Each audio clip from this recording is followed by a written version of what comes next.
How's it going, everyone? It is an absolutely beautiful day here in Nanaimo, British Columbia. If you're new to the channel, my name is Chris. I cruise around the Pacific Northwest and I do a bunch of spearfishing, freediving, scuba diving, and I post my adventures on YouTube. Today, I'm going to be comparing the brand new Insta360 Ace Pro 2 and putting it up against the new GoPro 13. And I'll let you know everything I've learned thus far and which camera I ultimately prefer. The review you're getting from me today is honest.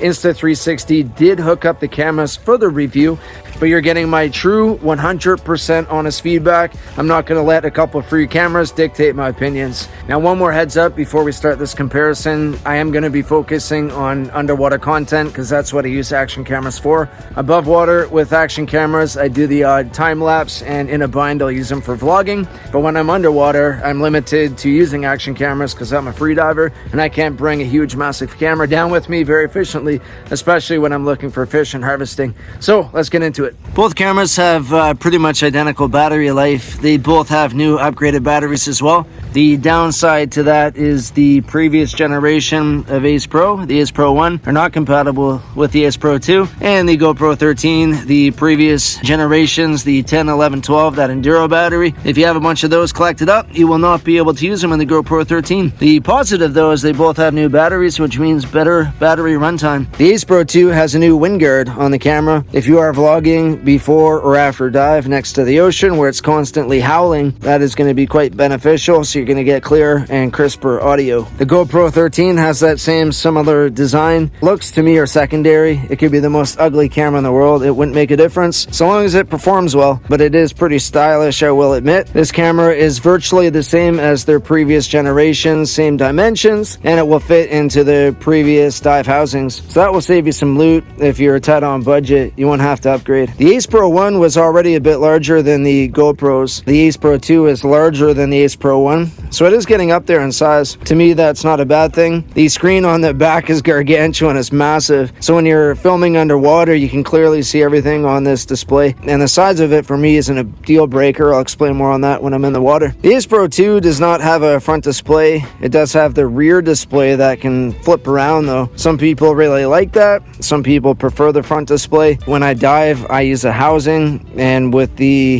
housing on, you cannot flip the display around, so that is one disadvantage. But I never look at the front screen even while filming with the GoPro. I look directly at the lens. I find the front screen a bit of a distraction, and with the housing on there, you can barely see it to begin with. I personally will not dive without a housing because the housing insulates the camera, keeps it warmer in these cold waters that I dive in.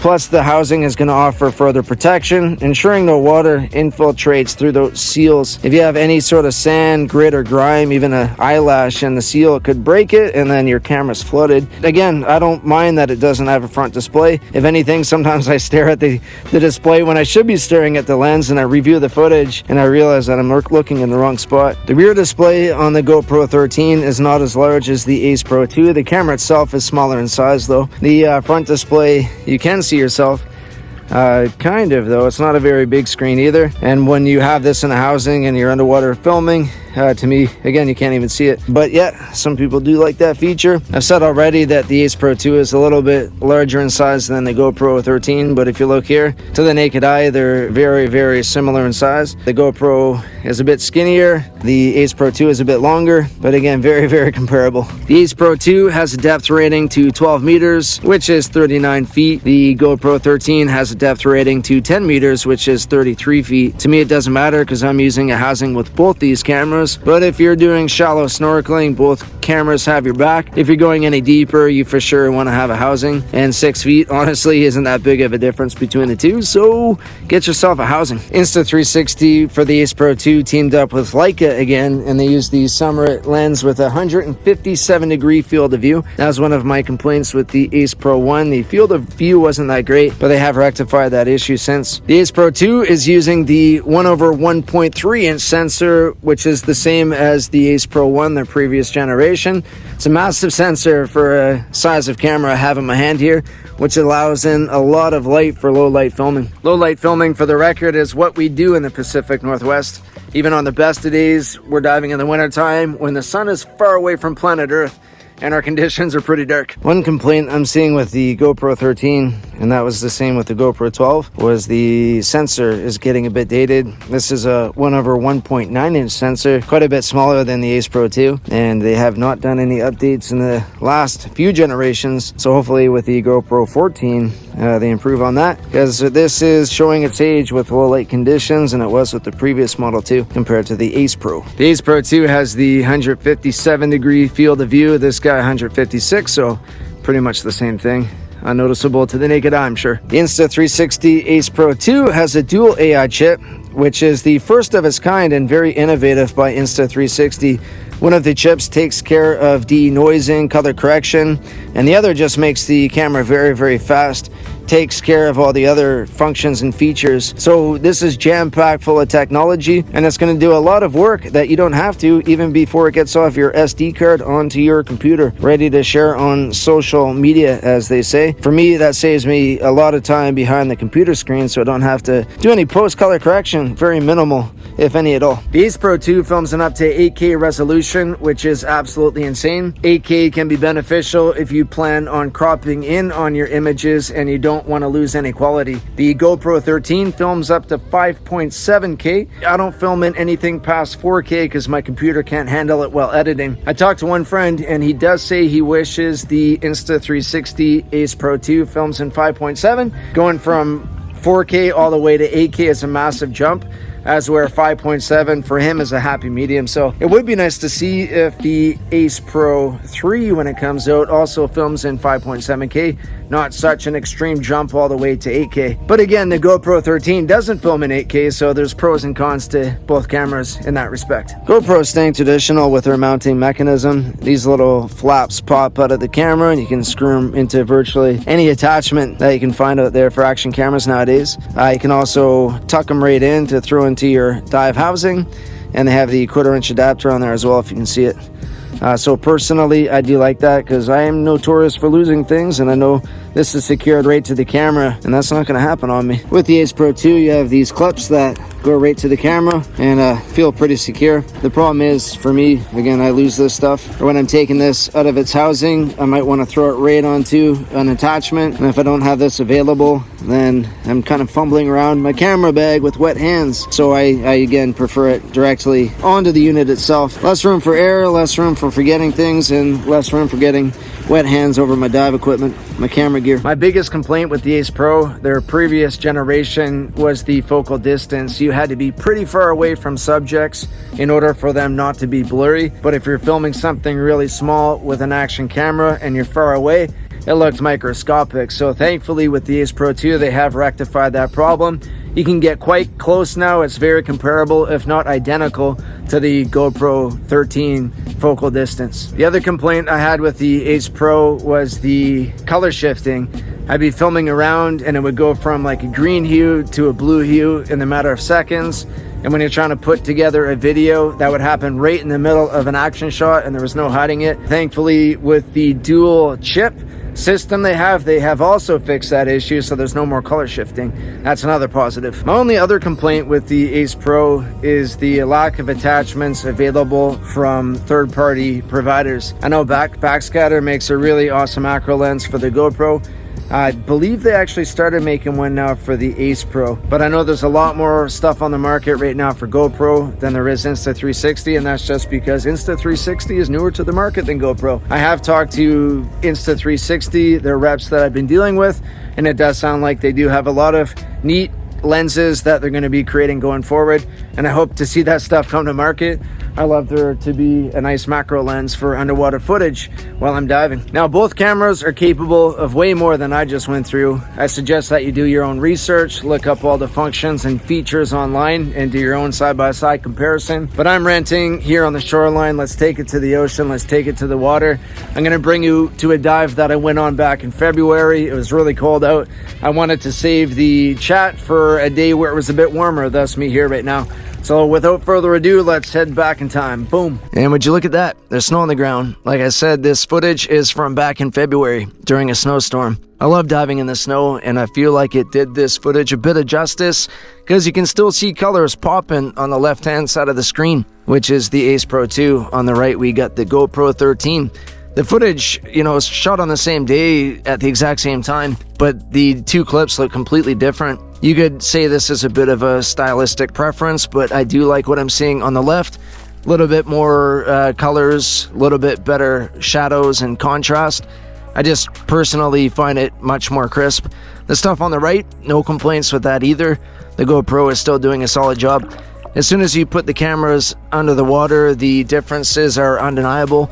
On the left-hand side of the screen, again, would be the Insta360 Ace Pro 2.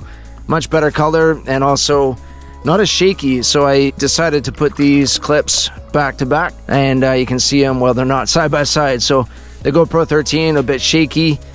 Colors aren't as great when you're looking at the Kelp dancing around in the current. And here is the Ace Pro 2, and just, I don't know, deeper blues, not as shaky. They're both shot with the exact same setup in my hand. The difference is just the, I guess you'd call it the algorithms, just the stabilization. I should note both cameras here are filmed at 4K, 60 frames per second, high bit rate. I try to put everything as on par as possible. So same stabilization, wide field of view, not wild. This footage is pretty wild, diving in a snowstorm here in Canada. Here, again, the GoPro on the right is just struggling with the stabilization, and the footage itself almost looks like an oil painting. Just not as much detail in the clip from what I can see. The GoPro 13, again, solid camera. I can't say anything is wrong with it, but when you put it up against the Ace Pro 2, I just find the Ace Pro 2 just that much more detailed, smooth, and I should note too, it's very, very reliable. Both cameras are reliable for the most part. GoPros historically have always had issues. I didn't have any issues with mine so far, but I do notice if I hit the shutter button, the Ace Pro 2 turns on within, I'd say, second and a half. As where the GoPro 13, I click the shutter button and I wait a few seconds. Sometimes I find myself clicking it a second time and then realizing it just started to start up, and then by clicking it that second time it turns off. So I find it a bit laggy, I suppose is the best word to use, but either way, both cameras fairly reliable. One thing I did say I'd come back to was the size difference between the two cameras. If you are putting your action camera onto a dive mask, the larger size of the Ace Pro 2, you will feel the drag, as opposed to the GoPro 13, a little bit smaller, so a little bit more hydrodynamic. I use the selfie stick. I like to see what I'm doing while I'm filming, but if you are harvesting and spearfishing, you might prefer the camera on a mask, so that is one small consideration. The smaller the action camera, the better if you are putting it on your mask, the housing rate directly onto your mask. It really is beautiful out here. I'm by myself, the conditions are a bit rough, and I can't really equalize. I got some sinus pain, but I think I got some good footage. I'm gonna call it pretty soon. Maybe a couple more drops. It really is beautiful out here. I'm by myself, the conditions are a bit rough, and I can't really equalize. I got some sinus pain, but I think I got some good footage. I'm gonna call it pretty soon. Maybe a couple more drops. And that was just a quick audio test between the two cameras. With the Ace Pro, I used to prefer the GoPro 12 over the Ace Pro. With the Ace Pro 2 versus the GoPro 13, I find the audio very comparable. Ace Pro 2, the Insta360, they put a lot of engineering and research into making their microphone a lot better, so kudos Insta360. By the way, check out my affiliate link in the description if you are interested in the Ace Pro 2 or any Insta360 cameras for that matter. If you purchase through my affiliate link, you get a free gift. I get a small commission, so no pressure whatsoever, but I do get a small commission, and it helps put money towards my adventures. So if you do enjoy my channel, you find this stuff educational, throw the video a like, I much appreciate it. And if you are looking for a camera, why not purchase it through my affiliate link? But again, no pressure. Right here, you can see the footage, very, very comparable, almost looks identical, except deeper contrast on the left, more color, a little bit more vibrant, more detail, especially on the darker shadows. The Ace Pro 2 gets a bit of a further field of view than the GoPro. You can see it looks a bit closer here, but again, equal settings, just different lenses, different cameras, so you can't expect them to be identical. That's me doing this side-by-side comparison. I'm starting off here with the GoPro 13, doing a dive here, selfie mode. I'm not egotistical or a narcissist, but filming these shots while freediving, pretty awesome. And I do it quite often while I'm in the water. And you can see the transition from the GoPro 13 to the Ace Pro 2. just a little bit further away, which is actually nicer if you're doing swim throughs, so you can get a nice full perspective of your surroundings when you're holding your breath underwater. Something about doing swim throughs and filming yourself while freediving is awesome. Done my dive, I'm not sure how long I was in there for, but the Ace Pro has 68% battery and the GoPro has 66% battery left, so pretty much neck and neck. And I was hitting the shutter on and off at the same time, so yeah, I think they both have decent batteries. I said already that I use my action cameras for underwater footage and time lapses, so I figured I might as well demonstrate one. On the right here is the GoPro 13, the left the Ace Pro 2. One thing I discovered about the Ace Pro 2 is you cannot do the horizontal lock while you're doing a time lapse, which I find very annoying because I like to throw my camera on the shore and not have to worry about trying to get it nice and level, which is obviously hard to do because I screwed this shot up. But not a huge deal. Hopefully that's something they can rectify with their software upgrades when they do those periodically. I thought I might as well do a quick zoom check as well. This is the Ace Pro 2. You can zoom while recording, which is nice, and you can zoom up to 2 times. And it does a really good job. I don't see any distortion. With the GoPro, you can zoom 1.4 times, so not quite as far as the Ace Pro 2. And with the GoPro 13, you can only zoom when you're not recording, so you have to end your clip, zoom, and then start filming again, which I found kind of annoying. But yeah, clearly the Ace Pro won this battle, the Ace Pro 2. And there you have it. Both cameras offered amazing video quality. 99% of the footage I saw in that video, I did prefer the Ace Pro 2. More sea lions going by me in the background if you can see them. Both cameras are amazing. I think my best piece of advice, buy the camera for the features you need, not for the features it has. Don't get sidetracked by all this crazy stuff the cameras are capable of, all these AI features and turning your body into cartoons. I don't use any of that stuff. I'm looking for excellent low light capabilities, good stabilization, and reliability. With all the Insta360 products I use, when I hit that shutter button, it turns on immediately. In low light, looks amazing. Stabilization is super crisp. The odd time I do render post-stabilization, but 99% of the time I don't have to, which saves me so much time behind a computer screen when I'm editing. Both cameras are awesome though. GoPro is just showing its age, which is the downside. GoPros, I loved them. I would refuse to use anything but a GoPro not long ago. The other competitors that are on the market are just going up here and GoPro is staying down here. I'm out there looking for the best possible camera I can grab for underwater footage, and right now, in my opinion, the Ace Pro 2 is it. So hopefully you enjoyed the view, hopefully you found the review, hopefully you enjoyed their review or comparison, found it beneficial, and if so, let me know in the comments. Let me know what you think. Let me know what you thought of the footage that I presented. And other than that, peace, love, everybody. Check out my channel. Much appreciated. See you again.